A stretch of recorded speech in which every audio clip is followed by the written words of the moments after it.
তো আজকে আমরা একটা স্টুডেন্টকে এই বছর স্টুডেন্টটা আসছে বাংলাদেশ থেকে। এই স্টুডেন্টের ইন্টারভিউ নিব যে সে শারজাতে কিভাবে আসলো, তার জার্নি সম্পর্কে। তার এখনো ক্লাস শুরু হয়নি। এই স্টুডেন্টের কাছ থেকে জিজ্ঞেস করব তার এক্সপিরিয়েন্সটা কেমন। তা শুরু করা যাক। তোমার নাম কি? আমার নাম সুপান্থ দাস। আমি বাংলাদেশ থেকে এসেছি।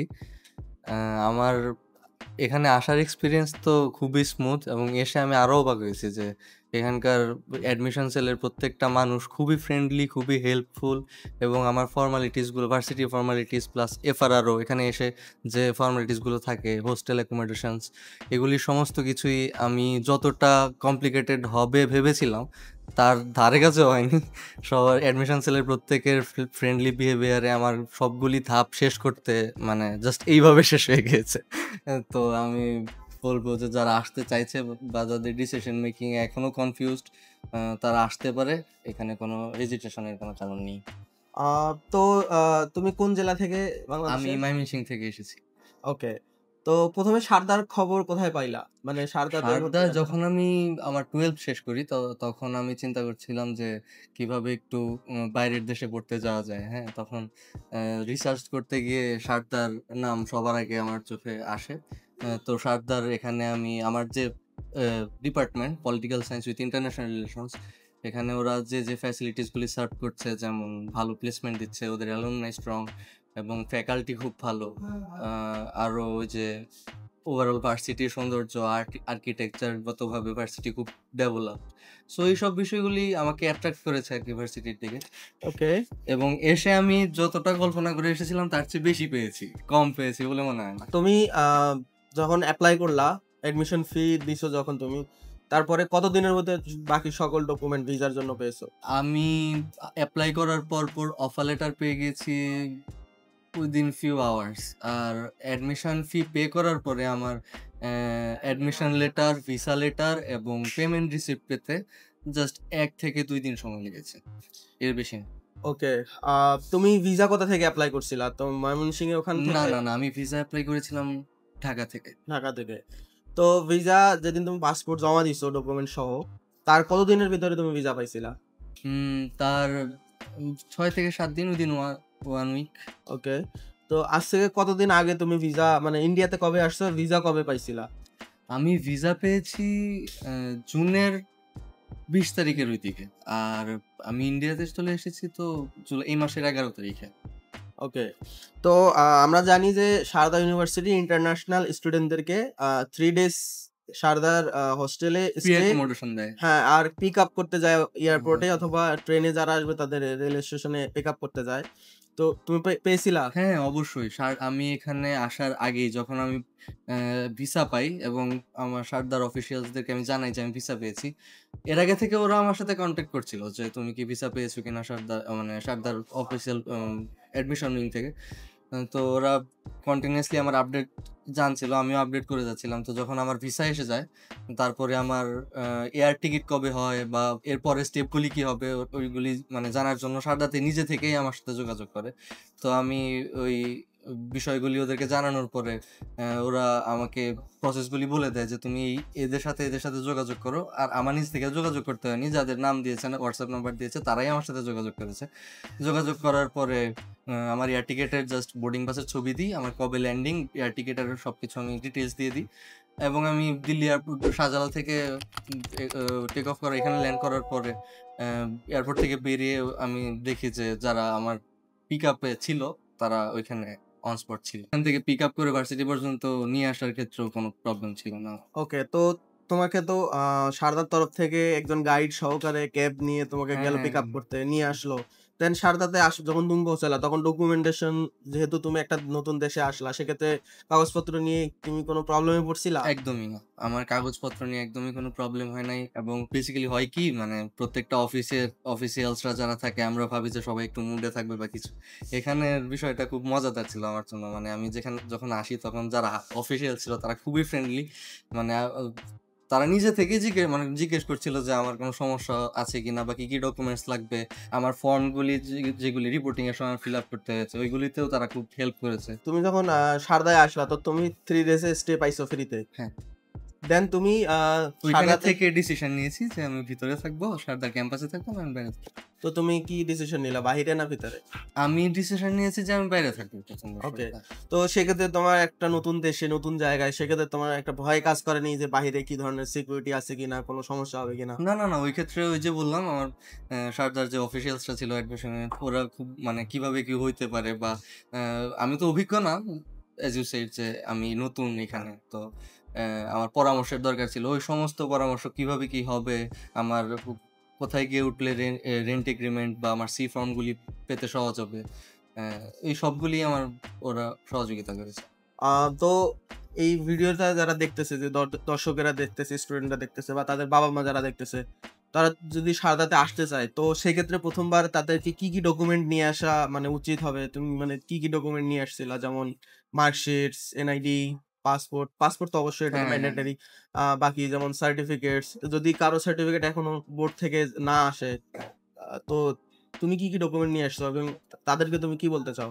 আমার আমার ওপিনিয়ন থাকবে যে যারা সারদাতে আসতে যাচ্ছেন বা এখনো ডিসিশন মেকিং এ হেজিটেশনে আছেন যে সারদাতে আসবো কি আসবো না, তাদেরকে আমি খুব ক্লিয়ারলি বলতে চাই আপনারা চলে আসুন, কোনো প্রবলেম হবে না। আর আপনার যত রকমের একাডেমিক বা নন একাডেমিক ডকুমেন্টস আছে সবগুলির একটা করে অরিজিনালটা তো আপনার সাথেই থাকবে, আর একটা করে ফটোকপি আপনি সাথে নিয়ে আসতে পারেন। আর এখানে আসার পরে রিপোর্টিং এর ক্ষেত্রে, রেজিস্ট্রেশনের ক্ষেত্রে, এফআরআর এর ক্ষেত্রে যা যা ডকুমেন্টস লাগবে সব আপনি অফিসিয়ালসদের কাছ থেকে জেনে নিতে পারবেন যে আমার কি কি ডকুমেন্টস লাগবে, এবং ওরাই আপনাকে টাইম দিবে। আপনার কাছে যদি তখন ইনস্ট্যান্ট নাও থাকে তো ওরা আপনাকে টাইম দেবে যে হ্যাঁ তুমি জোগাড় করতে পারো, তখন আপনি বাসায় কল দিয়ে বা কোনোভাবে ম্যানেজ করে ওইগুলা জমা দিতে পারবেন। আর কিছু ক্ষেত্রে হয়তো আপনার হার্ড কপি বের করে আনা সম্ভব হচ্ছে না, তো সেক্ষেত্রে আপনি আপনার ফোনে যদি স্ক্যান কপি থাকে তাহলে ওইগুলিও জমা দিয়ে কাজ চলে যাবে আর কি। হ্যাঁ, তো আমি যারা এখনো বাংলাদেশ থেকে আসেনি তাদেরকে যে অবশ্যই আপনারা আপনাদের যতগুলো ডকুমেন্ট আছে সেগুলো হার্ড কপি মানে অরিজিনাল কপি নিয়েই আসবেন ইন্ডিয়াতে। আর যদি কোনো ভাবে যদি মিস হয়ে যায় সেক্ষেত্রে আপনারা একটা সময় পাবেন নিয়ে আসার জন্য। সেক্ষেত্রে নেক্সট টাইম যখন বাংলাদেশে যাবেন তখন ওই জিনিসগুলো নিয়ে আসবেন। আহ, আপাতত মানে কিছু 6 মাস 1 বছর আপনারা আপনাদের যে সফট কপি আছে, স্ক্যান কপি হইতে পারে বা অনলাইন কপি, যেটা বিশেষ করে মার্কশিটের যেটি আমরা বোর্ডের ওয়েবসাইট থেকে যেটা ডাউনলোড করি, ওইটা দিয়েও কাজ চলে যায়। তবে আপনাদেরকে পুরা আপনার একাডেমিক ইয়ারে বা পুরা কোর্সের ডিউরেশনে আপনাদের কখনো না কখনো আপনাদের অরিজিনাল কপি, যেটা বোর্ড থেকে ইস্যু করা হার্ড কপি, ওইটা আপনাদেরকে দেখাইতে হয়। বাট এখানে কোনো প্রকার ডকুমেন্ট জমা নেয় না। বাংলাদেশের বেশিরভাগ কলেজে কি করে, মার্কশিট, সার্টিফিকেট এগুলো জমা নিয়ে রাখে যে আহ, আমাদের কাছে থাকবে যাতে তুমি অন্য কোথাও ভর্তি মুভ হইতে করতে না না পারো। পারো, হ্যাঁ, হ্যাঁ। বাট এখানে এরকম না, জাস্ট তোমাদের একবারে তোমার কোনো ডকুমেন্ট অরিজিনাল কপি এরা এখানে নিয়ে জমা রাখবে না। রাখবেন রাখবেন। জাস্ট তোমার থেকে নিবে অ্যান্ড স্ক্যান করে ওরা একটা প্রিন্ট আউট নিয়ে তোমাদেরকে দিয়ে দিবে। হ্যাঁ, তো এই জিনিসটা একটু ক্লিয়ার করে দিলাম।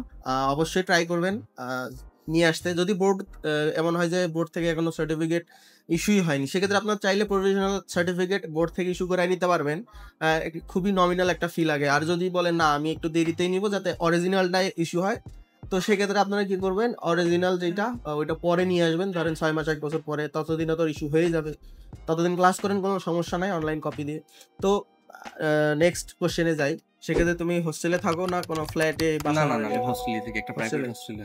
তো সেক্ষেত্রে হোস্টেলের খাবার দাবার বা অন্যান্য যে টাইমিং গুলা, এগুলো তোমার সাথে কেমন যাচ্ছে? বা অ্যাজ এ স্টুডেন্ট তুমি কি খাবার দাবারের সাথে তোমার ম্যাচ আপ হয়ে যায়? বা তুমি ক্লাসে যদি ধরো এখনো ক্লাস শুরু হয়নি, যদি ক্লাসেস শুরু হয় সেক্ষেত্রে খাবার দাবারের কি কাহিনী হবে? আচ্ছা, তো যেহেতু আমি প্রাইভেট হস্টেলে আছি আর হস্টেলটা তৈরি হয়েছে স্টুডেন্টদেরকে সার্ভ করার জন্য, সো সেক্ষেত্রে হস্টেল সবসময় কনসার্ন থাকে কোন স্টুডেন্টের কোন ক্ষেত্রে অসুবিধা হচ্ছে সেগুলি তারা ফিক্স করার জন্য ট্রাই করে। আমার খাওয়া দাওয়া নিয়ে এখন পর্যন্ত কোনো প্রবলেম হয় না, ওরা 4 বেলা খাবার ফেসিলিটিস দিচ্ছে। সকালবেলা ব্রেকফাস্ট, দুপুরবেলা তো লাঞ্চ। যদি কোনো স্টুডেন্ট কলেজে চলে আসে তখন তো ওরা আবার হস্টেলে ব্যাক গিয়ে খাবার খাওয়ার জন্য থাকবে না, তো হস্টেল ওদেরকে ভার্সিটি গেট পর্যন্ত এসে খাবার দিয়ে যাবে। ওইটা একটা গ্রেট ফ্যাসিলিটি আমি মনে করি। আর এছাড়া আমি যে হস্টেলে আছি সেখানে জিমনেশিয়াম, ক্যাফেটেরিয়া 24/7, গেমিং জোন, হ্যাঁ, এসি, ওয়াশিং মেশিন, সপ্তাহে 2 দিন লন্ড্রি, তারপরে খুব সুন্দর একটা এমবিয়েন্স হস্টেলের, মানে স্টুডেন্ট ফ্রেন্ডলি একটা এমবিয়েন্স। ওইখানে মানে পড়াশোনার ক্ষেত্রে কনসেন্ট্রেট করতে কোনো সমস্যা হবে না, এবং সবকিছু ওয়েল মেনটেন্ড। ওকে, নেক্সট কোশ্চেনে যাই। নেক্সট কোশ্চেন হলো তুমি যদি মানে যে কোর্সটা তুমি নিয়েছো সেক্ষেত্রে তুমি কি কোর্স নিলা, আর এই কোর্সই কেন নিলা? অ্যাকচুয়ালি আমি নিয়েছি হচ্ছে political science with international relations. ছোটবেলা থেকে আমার এই দেশে দেশে কনফ্লিক্ট বা ওই যে বিষয়গুলি আছে, কূটনৈতিক সম্পর্ক বা কেন যুদ্ধ হয় এক দেশের সাথে আরেক দেশের, ওই ওই মানে দেশের সম্পর্কের সাথে মানে খুব ইন্টারেস্টেড ছিলাম আর কি। আর ছোটবেলা থেকে বাবার কাছে গল্প শুনেছি বিভিন্ন দেশের বা এরকম বিষয়গুলি, তো ওইখান থেকে একটা ইন্টারেস্ট তৈরি হয়েছে। এবং আমাদের মানে হাই স্কুল লেভেলে, আমাদের দেশে হাই স্কুল লেভেলে একটা সাবজেক্ট ছিল পৌরনীতি। তো ওইটা এই political science with international relations সাথে কানেক্টেড। তো ওইটাও আমার পড়তে খুব ভালো লাগতো, যে কারণে আমি ডিসিশন নিই আমার 12 শেষ করার পরে। আমি ডিসিশন নিই যে যেহেতু আমি এই সাবজেক্টে ইন্টারেস্টেড এবং আমার এই সাবজেক্টটা মাথায় ঢোকে বেশি, তো সেই জন্য আমি এই সাবজেক্টটা চয়েস করেছি। আর সারদা এত মানে আমার ঘরের পাশে সারদার মতো একটা ইউনিভার্সিটিতে আমি এই সাবজেক্টের একটা এত বড় সুযোগ পাচ্ছি, তো কেন আসবো? তো তুমি সারদাতে আসার আগে বা সারদার নাম শোনারও আগে সেক্ষেত্রে তুমি বাংলাদেশের প্রাইভেট ইউনিভার্সিটিতে ট্রাই করতেছিলা হয়তো, বা খোঁজো নাই কি?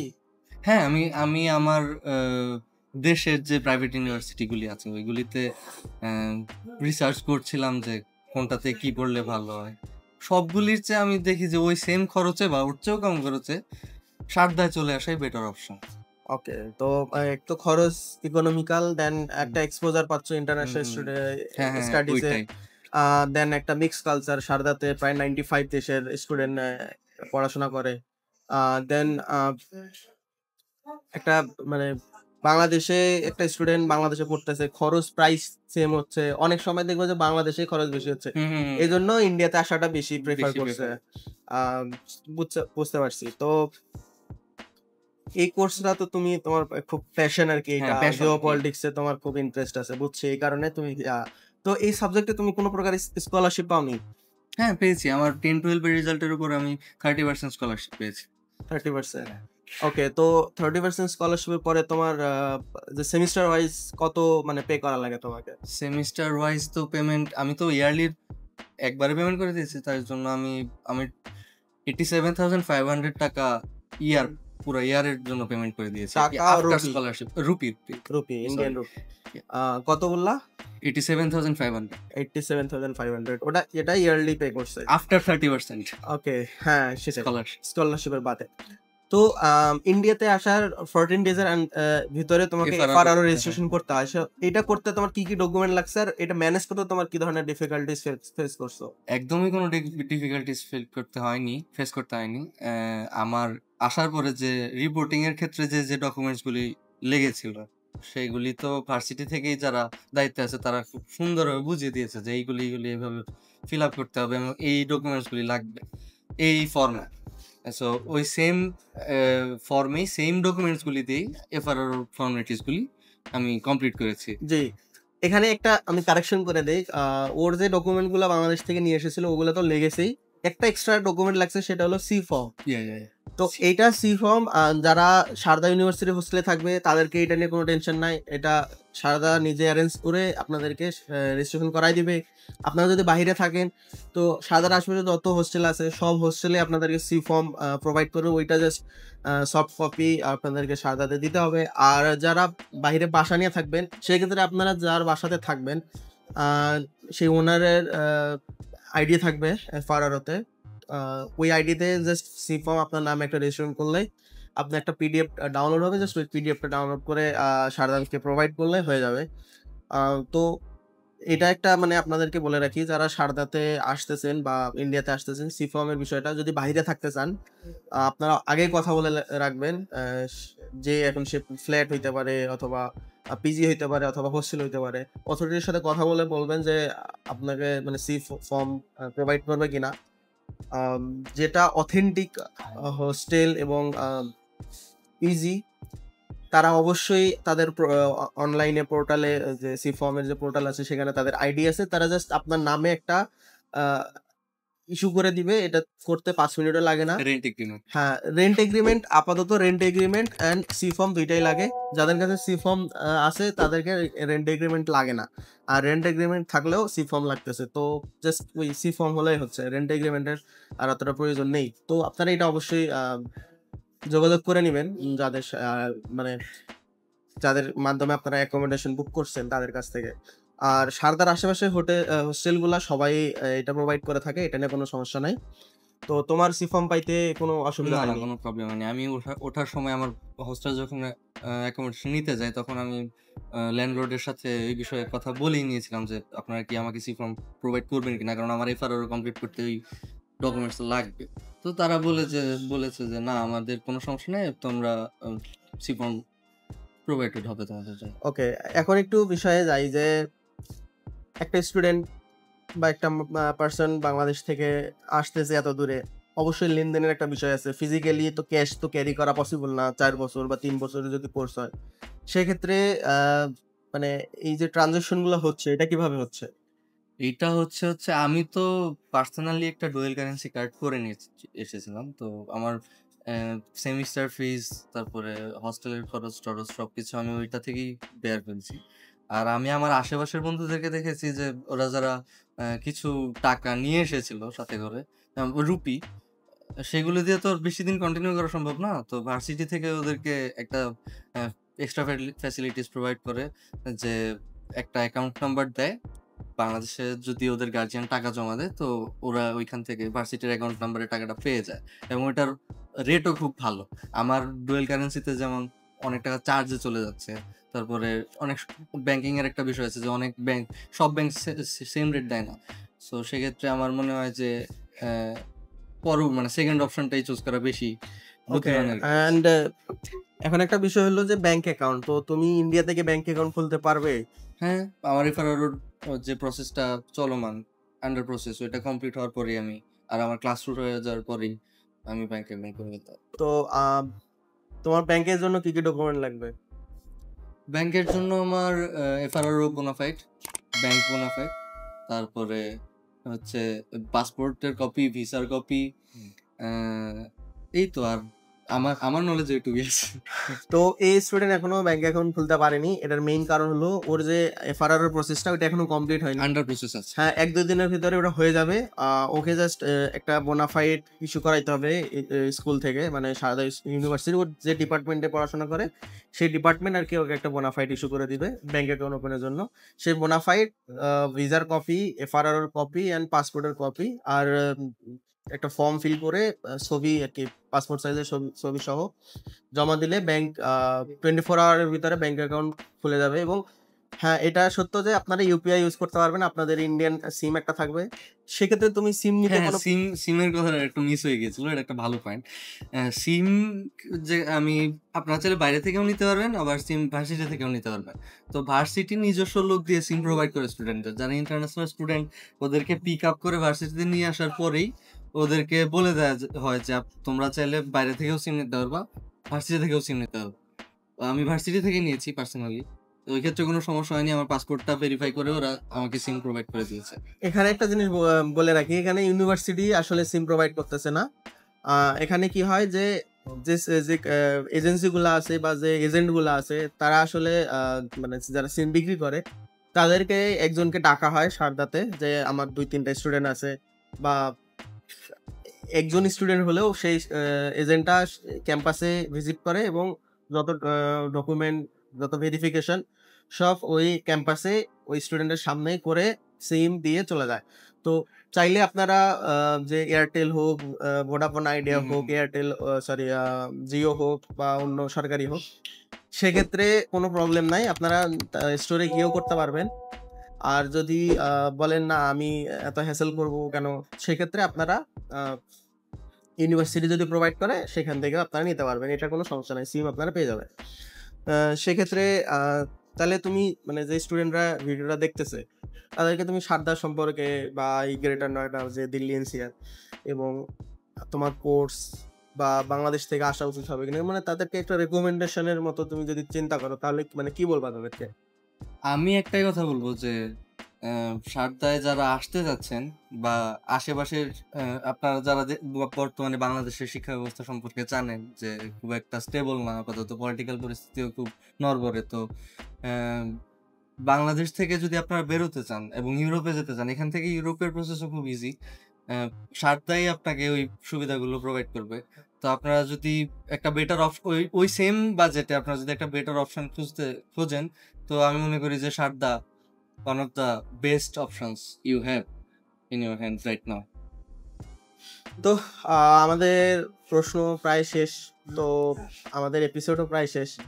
তোমাদের যদি আরো কোনো কোশ্চেন থাকে তোমরা অবশ্যই ভিডিওর কমেন্ট বক্সে আপনারা জিজ্ঞেস করতে পারেন, অথবা আমাদের হোয়াটসঅ্যাপ নাম্বার ডিসক্রিপশন বক্সে দেওয়া আছে এবং এখানে স্ক্রিনেও দেওয়া আছে, আপনারা সেখান থেকে আমাদের প্রশ্ন করতে পারেন। আমরা নেক্সট টাইম অন্য কোনো স্টুডেন্ট বা আপনাদের যদি ডিমান্ড থাকে আমরা পার্ট 2 বানাবো এই স্টুডেন্টের কাছ থেকেই, আমাদের কোনো সমস্যা নেই। স্টুডেন্টের যে কোনো প্রশ্ন থাকলে, এই পার্সোনালি স্টুডেন্টকে কোনো প্রশ্ন থাকলে বা সারদা ইউনিভার্সিটির কোনো স্টুডেন্টদের যদি কোনো মানে স্টুডেন্টের কাছে তোমাদের কোনো কোশ্চেন থাকে, অবশ্যই কমেন্ট বক্সে অথবা অন্যান্য সোশ্যাল মিডিয়ায় আমাদের জিজ্ঞেস করতে পারেন। আমরা অবশ্যই এটা রিপ্লাই দেওয়ার চেষ্টা করব, এবং দরকার পড়লে আমরা ওই টপিকে ভিডিও বানানোর চেষ্টা করব। আমাদের কিছু ব্লগ আছে সারদার ক্যাম্পাসে, আপনারা চাইলে সেই ব্লগগুলো দেখতে পারেন। আপনার কোনো স্পেসিফিক কোর্সের যদি ভিডিও দেখতে চান, অনেক কোর্সের ভিডিও অলরেডি আমরা পাবলিশ করেছি এবং ফিউচার আরও করতে যাচ্ছি, তো আপনারা সেই ভিডিওগুলো দেখতে পারেন। এবং কোনো প্রকার কনসার্ন থাকলে, কোনো কোশ্চেন থাকলে, যে কোনো বিষয়ে, সেক্ষেত্রে আমাদের ভিডিও ডিসক্রিপশন দেওয়া যে হোয়াটসঅ্যাপ নাম্বার আছে সেটাই আমাদের নক করুন। আমরা দেখতে পাচ্ছেন আমরা কিন্তু একটা ক্লাসরুমের ভিতরে আছি, আমরা এই ক্লাসরুমে ভিডিও শ্যুট করতেছি, তার মানে আপনারা বুঝতে পারতেছেন যে আমরা ক্যাম্পাসেই আছি এবং আমরা মানে কোনো প্রকার স্ক্যাম করতেছি না আপনাদের সাথে। আপনারা যদি চান, মানে আমাদের যদি মানে অনেকে বলতেছে আমাদের সাবস্ক্রাইবার অনেক কম, এটার মেইন কারণ হলো আমাদের চ্যানেলটা একদমই নতুন। আপনারা সাপোর্ট করলে, আমাদের সাবস্ক্রাইব করলে, আমাদের কমেন্ট করলে আমাদের চ্যানেলটা আরো গ্রো হবে, যাতে আপনাদের আরো আমরা হেল্প করতে পারি। আর নেক্সট বিষয় হলো চ্যানেলটা অনেক নতুনের কারণে এখনো অত ভিউজ বা সাবস্ক্রাইবার হচ্ছে না, বাট স্টিল আমরা অনেক অথেন্টিক। এটার মেইন রিজন হলো আমরা এখনো ক্যাম্পাসেই আছি। আপনাদের মানে যে কোনো সময় আমাদের ফোন দিলে, বেশিরভাগ সময় দিনের বেলা আমি বলতেছি, রাত্রে তো আমরা বাইরে থাকি, তো আমাদের ক্যাম্পাসেই পেয়ে যাবেন। তো এমনটা বিষয়ে কোনো মানে ভাবার কোনো বিষয় নাই যে আমরা স্ক্যাম করব। আর যদি স্টিল আমাদেরকে ভরসা না করতে পারেন, ভিডিও ডিসক্রিপশন বক্সে সারদা ইউনিভার্সিটির অফিসিয়াল অ্যাপ্লাইয়ের লিঙ্ক দেওয়া আছে, ওখানে গিয়ে আপনার ডিরেক্টলি সারদা ইউনিভার্সিটিতে ফর্মটা ফিল করতে পারেন, সেক্ষেত্রেও কোনো প্রকারের সমস্যা নাই, সেক্ষেত্রেও আমরা আপনাদেরকে হেল্প করব। ভিডিওটি দেখার জন্য ধন্যবাদ, দেখা হচ্ছে পরবর্তী ভিডিওতে, বাই বাই।